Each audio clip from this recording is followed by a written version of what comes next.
middleman for that work, and I'm going to start pushing work that people don't have contact with. Then I become a promo man, right? And if I'm going to do that, and I might do that, at least with one particular body of work that I just value so highly that I would give anything to see it get out there, I would have to put up a big sign saying, "Not a critic now," you know, advocate, right? Consumer advocate, something like that. No longer a critic, you know. But why do you see the difference between a critic and a consumer advocate? The critic is the middle mind between the public and the artist. Well, yeah, but it's a different kind of middle mind or you know, gatekeeping or communications link. It's not directly sponsorial. It's responsive. It may be supportive. But it's not sponsorial. Right? And number one, and number two, I have no idea what it would mean, right? For me, I mean, what effect it would have, how people would respond to it, etc. If I were to sit down and write a long essay about a long in the making autobiographical image text piece by Michael Martone, which I think is in some ways the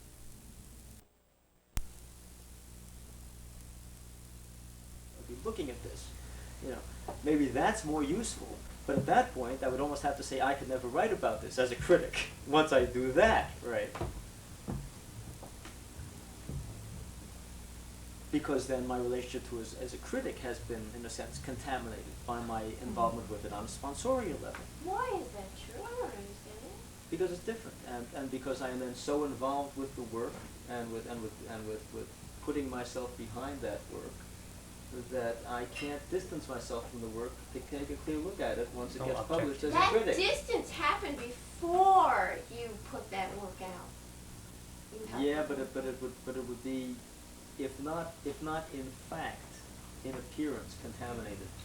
But don't you think that perhaps that ethical line is not helping you shape the sense of getting true art through to the public that deserves it because of an ethical bias that you may have? Maybe. I think maybe that bias is put on you by the forces that are keeping work from the public? No, I could not in good conscience review a book that I had served as the agent for. I could not. Period. Across the board. Right. Even if I was absolutely convinced that this was the best book that could be published at the moment, the book that would do the most service in the deepest sense to people. Why didn't you just say that in the introduction? Right? That I could do. Yeah, I could write an I could write an appreciation, right, of the work. I could not function as a critic of the work. You know, I have too much vested in a certain way, and quite aside from that, it would not look right. There are things you don't do, and that's I think there are things you don't do, and that's one of them. I wrote an article recently where I was talking about some being on a panel with some people,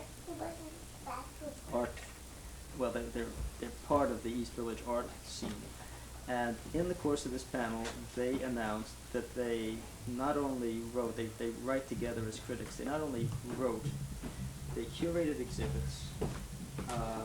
They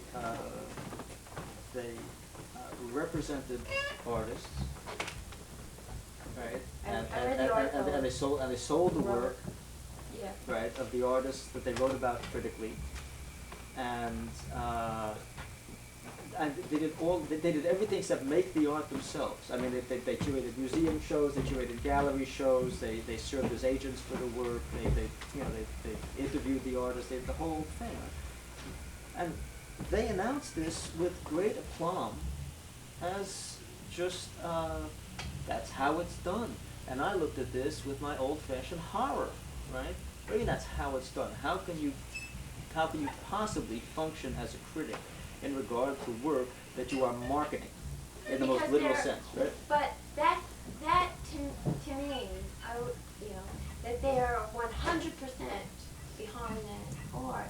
I don't see that as being hypocritical. I don't see that as, I mean, it could happen that it was corrupted. It could happen that somebody had a vested economic or political interest in the art, and then promulgated a critical vocabulary to foster the art. But in other words, I think that if you're behind a work of art, then there's nothing to keep the critic from putting that art before the public. It is not the job of the critic. It is not the job of the critic. It's not the job of the critic to be behind the art. It's the job of the critic to try as much as possible to be 100% in front of that art, not behind that art. Okay, what do you mean by in front of it? I mean in front of it, taking a clear-eyed look, as clear-eyed as possible, at its strengths and its weaknesses, and working to destroy that work. Criticism is destructive. That is the function of criticism. That is the root of the word, crisis. The function of the critic to put the work in crisis by identifying its structure and trying to pinpoint the points at which that structure is weak and can be exploded, so that you can learn from the art how to make better art. That's the function of the critic. All criticism is destructive. And the person who is committed to that has no business trying to be behind stuff. You can't be behind the same stuff that you were trying to put in crisis, let's put it that way. You can't be 100% behind the work that you were at the same time trying to destroy. I see. Yeah, in that sense, yeah, it can be, and should be. That's our job. That's our job. That's how you learn from art. Really destroy? I mean, you. I'm obviously not.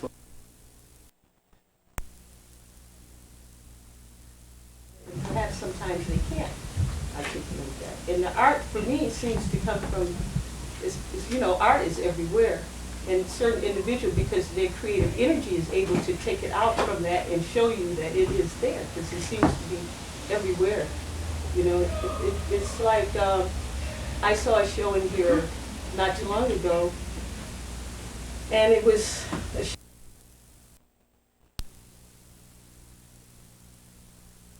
And that, for me, seems to be what artist does. A lot of times they bring out these things that you just never see.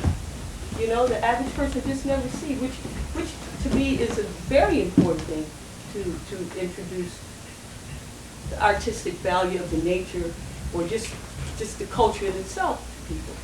It's a connection. Yes, it's a connection, but also in the visual arts, it seems to me that the artists pinpoint that. I mean, they make it clear to you, whereas you walk through it every day and just never notice it.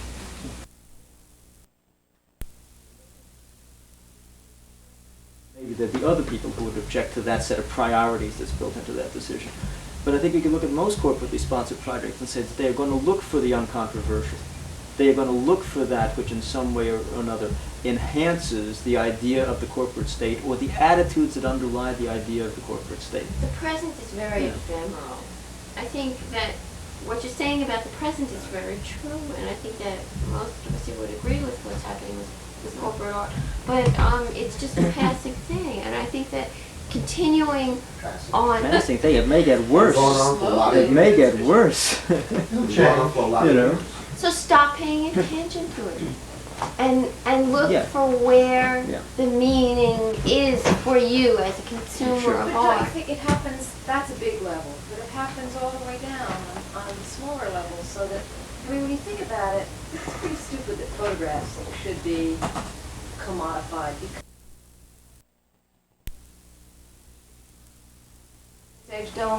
Very few people really trust or value their emotions. Maybe that's what it is, that nobody really thinks it's important that you My have photographs are only emotional sold to people who connection have to this. emotional connections to them.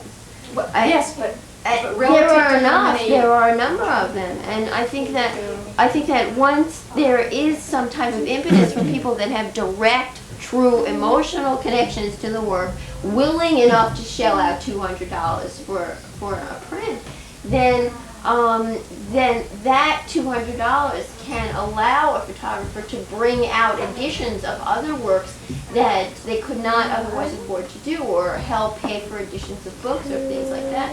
And with that commitment of friendly feeling toward from our consumers, and their own commitment to the work, the photographer can then begin to put the effort into the constant rejection and the constant travail of bringing their work finally before a public that they feel should have it. I think that art is more than listening to your own heart beat loudly through a stethoscope, you know. And I think that there is an importance in bringing real art before a starving group of people who are looking for it. And that $200 or that small accruing group of $200 by people who love the work itself will help the work generate through to an audience who never would get to see it without that small group of appreciators.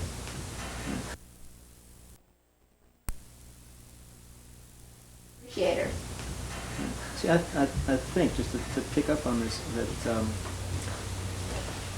I think it's the job of not just the artist. I think it's the job of anybody who is seriously committed to shifting the culture in some way, to learn to thrive in the cracks. Yes. Yeah. To learn to do without the sponsorship, the active sponsorship of the system, or at least not to become dependent on that sponsorship, because that dependency is an addiction, and it addicts you enough that you cannot fight the hand that feeds you. Right? There's more. And it ties you up in a certain way. And I think that if you learn to thrive in the cracks, it becomes possible to work. You may have to make certain kinds of decisions. You may not be able to live in Soho. You may not be able to live in New York, for that matter. But you might find that it is possible to live and make art someplace in this country and pay rent that's under $500 a month. It's now time. It's now time to challenge the people living on the top of the cracks for their criteria in this evaluation, and to find out how they see their position in pulling art from the artist into the culture. I think that as much as artists have a responsibility to society, curators, critics, etc. have a responsibility to society too, and that they have to see themselves as archetypes of their own professions. And it is time for the artist, unfortunately, to divert attention from the making of art that is a clear view from the pressures of reality to the personality to the people who are gatekeepers to the society, to state their opinions in a scholarly way, cite examples from the art itself, and analyze the art for reasons that have given them their opinions, and then share those opinions with the references and the analyses with the public they serve. That's very difficult because it's all real difficult, yeah. The sponsorship is the validation. We're going to do it if we force them to do it, yes. The sponsorship is also the validation of that art form.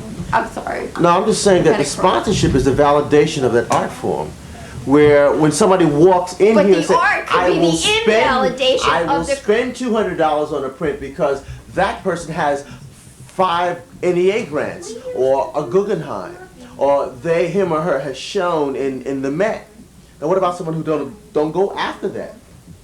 That becomes difficult then. That person has to find their way through to the words to either prove the gatekeepers of fraud, or we all know that. But we know that already. It's already known. Just like we know Reagan is a fraud. So what? So what? I think we know this. We're identifying a fundamental difference between us, right? One difference being maybe that I don't disagree with what you're saying, right? I don't disagree with you doing it, right? I think maybe everybody needs to tilt at the windmill, right?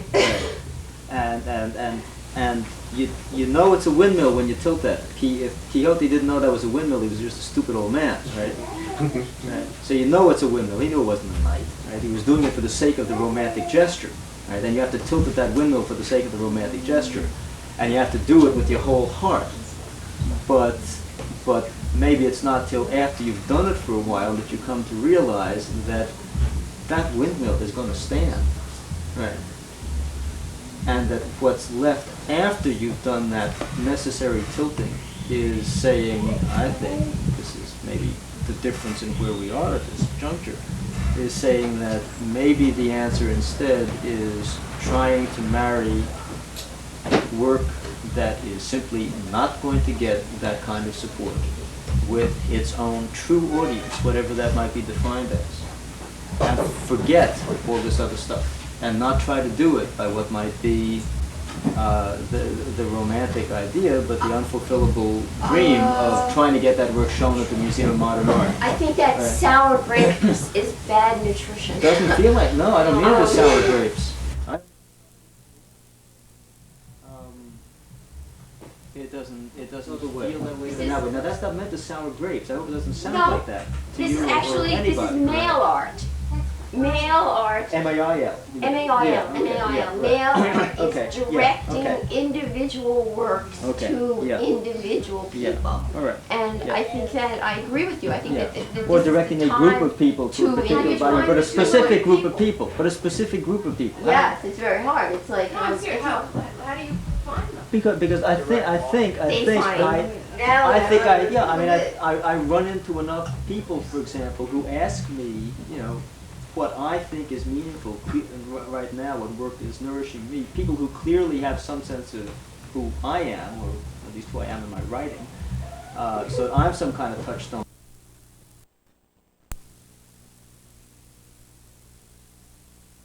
Or is the Shea Facetious Stadium. example, or at the Shea Stadium, or find some way in that sense of short-circuiting that cycle. Maybe an alternative. I think, you know, I think, for example, Bobby, you know, working, you know, controlling her own books, publishing them in effect herself through a visual studies workshop. Maybe not reaching the full audience that the book could have, that the books could have that way, but maybe getting close to a kind of a maximum, you know, ratio of return between the potential audience for her book and the number of people she's actually gotten it into the hands of. Whereas if her books had been, if she had managed to persuade a commercial publisher to publish her books, first of all, they would have come out much differently, because they would not look the way they are now, right? Because the commercial publisher would have wanted and would have had a right to meddle with the ideas. That's the nature of that relationship. Second of all, the commercial publisher would have published them in larger quantities, right? So if Bobby has sold, let's say, 1,000 copies of one of her books, right, and has printed 1,500 copies of that, that's a pretty economical, ecological relationship to her work, right? The commercial publisher would have had to publish 5,000 copies. Well, maybe there's not a market for 5,000 copies of one of Bobby's books. I don't mean that badly about the books, but maybe the right audience for that book is 2,500 people. Well, there's now going to be 2,500 additional, even if it reaches all those 2,500 people through that commercial publication, there's still 2,500 copies going to sit in a warehouse someplace. Did that serve the work in a meaningful way to overproduce copies to the commercial network in order maybe to reach some additional people? I don't know. I tend to think that Bobby's work has a very real audience, but an audience of a certain size. And I think it's being reached, in a sense, the right way with this. Now, maybe 30 years down the pike, if Bobby's work stays around, and if a kind of an audience for it increases incrementally over the years, then maybe a commercial publisher 30 years down the pike is going to say, hey, it's time to do the collected trilogy, right, as a commercial book, right? In the way that, let's say, the Diaries of an Ice Nin were published by very small presses to start with. Now they're published by large commercial presses. Allen Ginsberg's books were published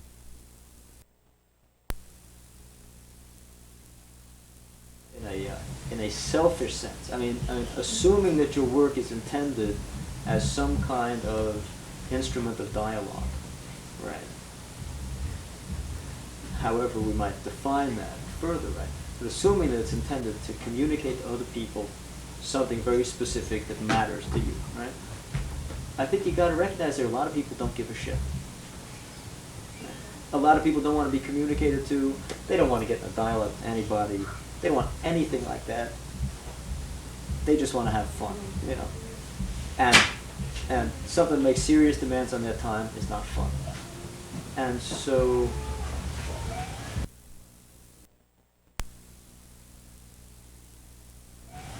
the right, you know, I think what I'm saying is who is the right audience for one's work?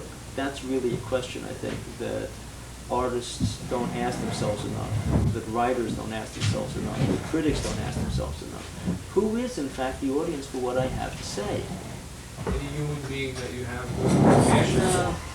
That audience is being deliberately shrunk from every single level that the art comes in contact with, from the initial curator all the way through, like supposing the art goes through the curator and gets shown.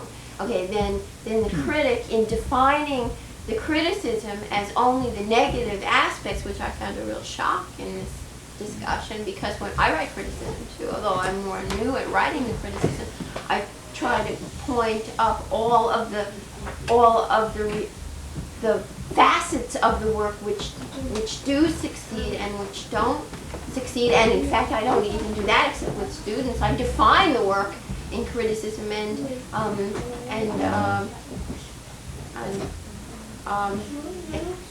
say what it's doing, rather than even express my personal opinion about it.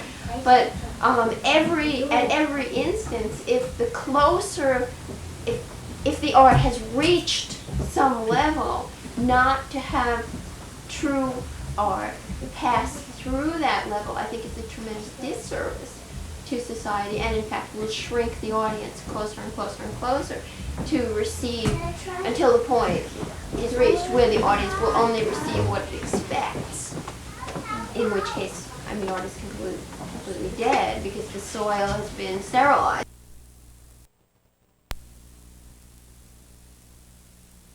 But that audience is being deliberately shrunk from every single level that the art comes in contact with, from the initial curator all the way through, like supposing the art goes through the curator and gets shown. Okay, then the critic, in defining the criticism as only the negative aspects, which I found a real shock in this discussion, because when I write criticism too, although I'm more new at writing the criticism, I try to point up all of the facets of the work which do succeed and which don't succeed, and in fact I don't even do that except with students. I define the work in criticism and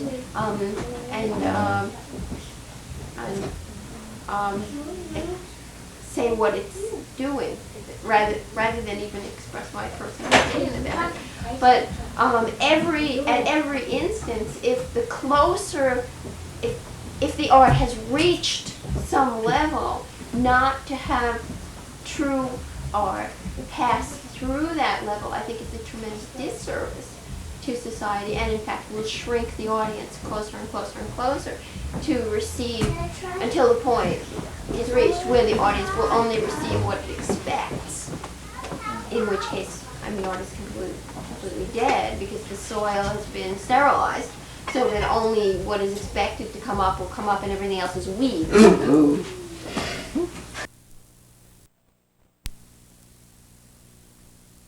But I think that's a problem, though. I think that's a. I had your face and not I the woman. can't never think in terms of my art or whatever I'm doing should only be to a very small audience of people, because I think that becomes a problem. You're a woman, you think that your work should only be appease women photographers or women artists. Me being black, I should only go to a black audience. He being Chinese should only go to a Chinese audience, or so on and so forth. I think we should think beyond trying to figure out where it should go. I absolutely agree with you. And I think that one of the very sad things about the culture in the 1986s is that there's... It's departmental. Can we get another 1986 coming up? It's a kind of reference to the fact that each of us has a different perception of things, so we're each having a different year in 1986, and so these are the 1986s. I mean, hurry, it's going to be the 1987s. That's right. I think that there is tremendous there's too much emphasis in what we are, you know, like up here, and not enough emphasis in what we are out there, especially because the next species is not going to be genetic, it's going to be programmed. So that this mental effort through all of us is what's finally going to evolve us into a place where we're existing in this world, this universe, and that culture has a real part. And every time we're up against a work of art, I think that it's most important to help push through the points of its reference, not the points of its defects. And its defects are a place where perhaps privately the artist, I mean maybe not privately, because I mean basically my sentiments are for public analysis of all things, but that the emphasis should always be placed on how art affects the individual human Homo sapien, and how that individual is going to affect the Homo futurus that's coming from us. Yeah.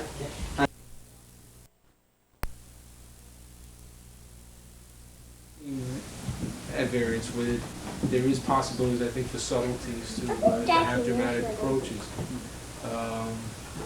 The producer must remain in touch with their own thinking. I think that the producer cannot begin to second think the audience in any way. The producer has to maintain clarity with reality and have that reality bounce through their own individuality to produce the art that reaches the rest of the individuals that make up the same species. What I find the tragedy in this transference is the middle minds, which take the art and reject it at the point where it doesn't match like this with their own sense of what ideologies should pass through to the culture, even though they recognize that the ideologies that are coming through the artists are real, are genuine art, and are not just a path that's been reproduced before. I think that the people who are in the position of the middle minds at this moment should be scrutinized by the culture, which is being allowed to atrophy because of their power.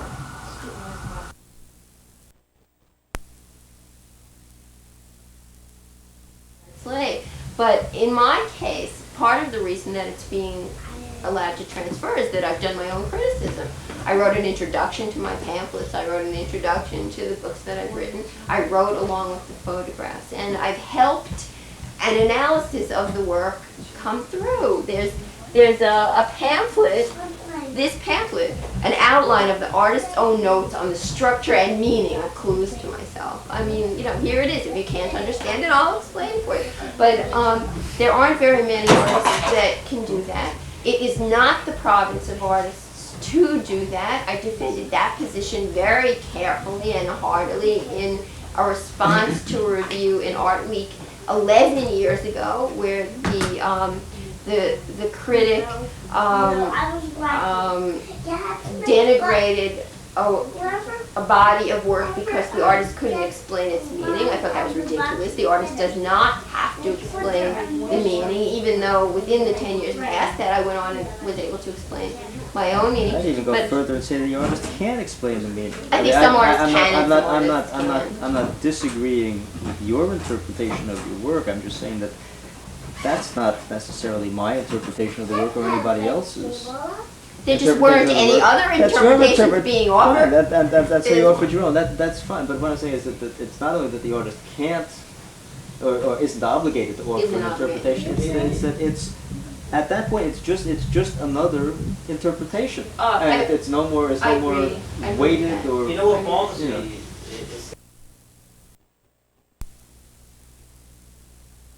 You just changed the number. I think that 1986 is a pivotal year of the maybe 1980s to 1990s, and as in a way that 1968 was the pivotal year of the 60s, and maybe that's why it's creeped into my poetic. It's not over yet. I don't know. Okay, well, you know We've got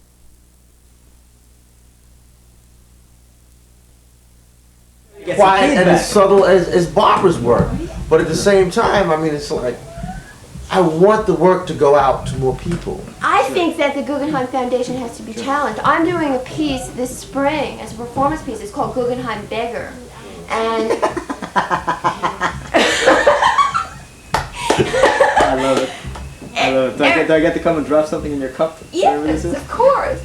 I think that the institutions that keep the work from the seekers, not the mass audience who'd rather go home and watch Miami Vice, but the people who really are looking for art for their salvation will be able to find it because it is available to them. And it's this first farmer who nips the art in the bud because of their preconceptions of what it has to be, that has to be challenged immediately by the artist who has something to add to the culture. And I think that it is not, this is not the time for the artist to say, okay, I'm going to exist in the cracks. I think that it's too vital a time. We're not genetically reproducing anymore. We're ideologically reproducing. I think the problem is if you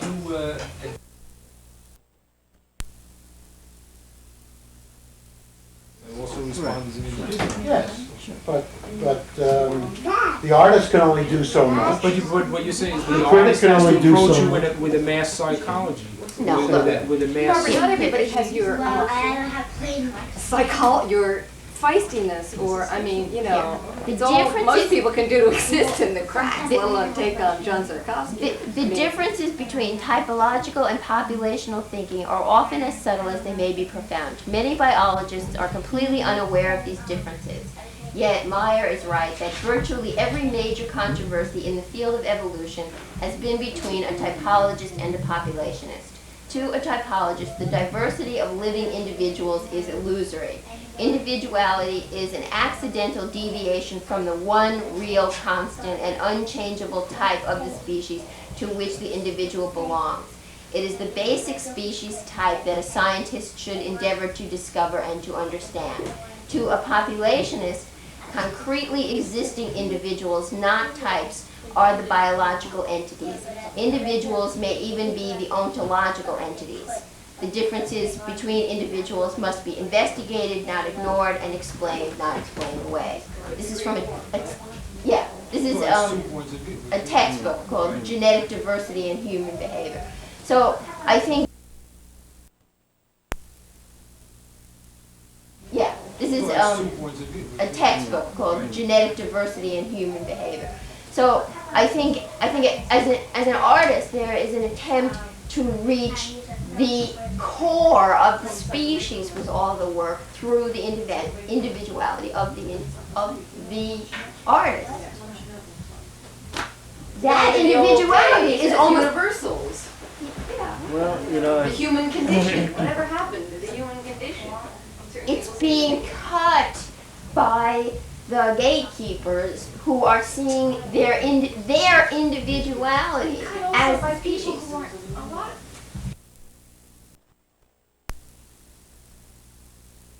who function better as teachers, and maybe we need people who are more effective at opening up the general population to the nourishment that they might find in art.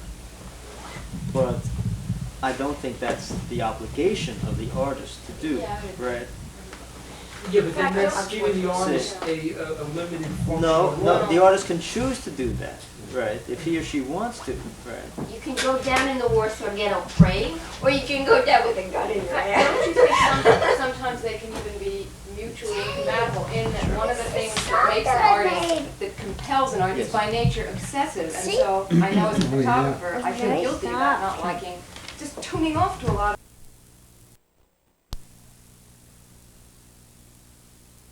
What the Guggenheim Committee wants, you Exactly, must. and I You agree with you. And I think one of the purposes of this piece is to show the silliness of the continual humiliation of the artist and ask for references That's for humiliation. this Well, particular. yeah, but it's the chosen humiliation. You don't have to ask for Guggenheim grants, you know?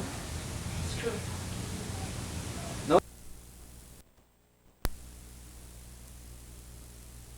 Deciding not to apply. In order to establish credentials as an artist, there are routes. that are followed as the society exists now. The Guggenheim Foundation is one of those groups, and it is a humiliating experience to the artist to constantly contact people and ask them for references. I The think purpose that's of bogus. this piece I think that's, I think that's bogus. is that's nonsense. to, I think have that's you, bogus. have you applied for I it? would not apply for it. I think the My I work will think never the- come.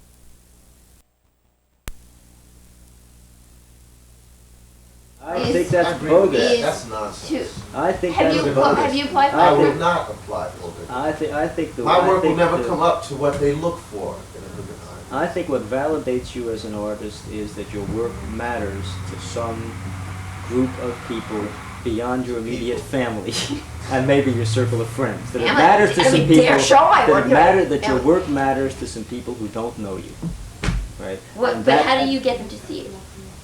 Maybe you stand on the street corner with your work. You know, maybe you show in a gallery. do. Maybe you show in a gallery. I'm one like of the this. few people that Maybe, can maybe, distribute maybe, my own books. maybe you publish a book and it's in the hands of people you've never met, right? maybe But colleges your and work matters to some people who don't know you, and that validates you as an artist. And that is what validates someone as an artist. I want There is nothing else the that truly validates seekers, someone I as want an the artist.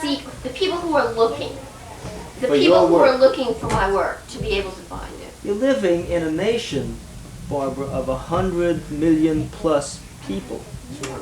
200, oh, that's right, 200 million Actually, plus 250 people, right? Of whom we might agree, maybe, let's say, 15,000 people might cherish your work. Let's say, could we agree that that might work? You'd be in hog heaven, right, for the next 10 years.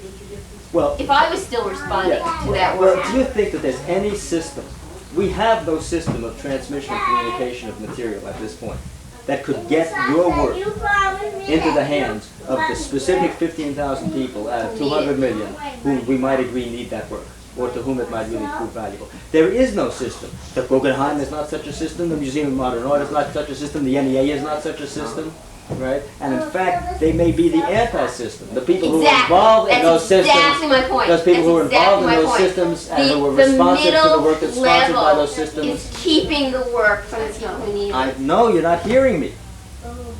I'm saying that the people who need it are not the people who are going to the Museum of Modern Art or who are going to the No, galleries that are that's not filled with the true. postmodernist If art. somebody's verging on schizophrenia and they're bopping around in the city, they will very well walk into the Museum of Modern Art to find enlightenment. It seems going generally, not. Barbara, Didn't you? Where did you go? To find enlightenment? Where did you Enlightenment? go? I don't know that I found it yet, but I certainly didn't go to the. I went to Sena Clara. I went to the Museum of Modern Art and I found it in front of Rothko and I found it in front of the Gorka and I found it in front of wherever it was that I opened the New York Times and it told me to go when I was looking for art. And I think that's where I think that most people who are looking for enlightenment through art are going to look in the normal channels for finding, where are the listings? Just like the Rick King. Unfortunately,